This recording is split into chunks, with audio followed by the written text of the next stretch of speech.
তাহলে বিকাশ, হ্যাঁ, 4 বাজতে পুকুরে দেখতে হয়তো জঙ্গল একদম ভরে গেছে। ঠিক আছে, তুই নৌকাই না, তুমি 4 বাজে বিকালে নৌকাই না, তুমি পরিষ্কার করে রাখো। হ্যাঁ, কারণ আমার ছোট ভাইটা তো আসে না এখনো। ছোট ভাই আসলে কিছু বলতো। এটাই তোমার দায়িত্ব রইলো। হ্যাঁ, ঠিক আছে। ওই বড় ভাই,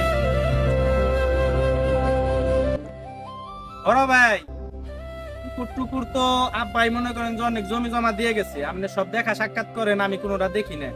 এখন কথার মধ্যে কথা হইলো আমার বাঘ আমার বুঝিয়ে দিত, আমি যা যা পামু আপনি এক্ষুনি আমার ভাগ করে দিবেন, আমি আর আপনার সাথে থাকতে চাই না। ভাই, তোমার কথা ঠিক আছে, তুমি যা চাও তাই দেবো, কিন্তু ভাগ টাগ করার কথা বললো না।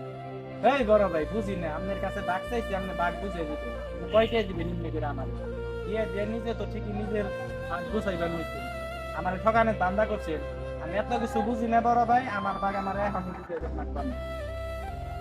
একটা কথাই বলি, খুব কষ্ট করে তোর লালন পালন করে বড় করছি, কোনো দিকের চাহিদায় কম রাখি নাই।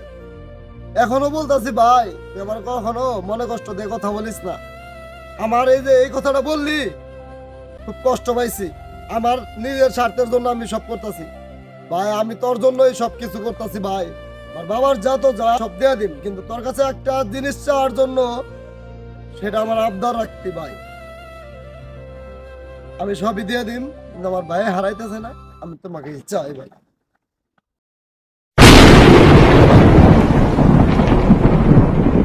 বুঝতে পারি নাই তুমি আমার এতটা ভালোবাসো।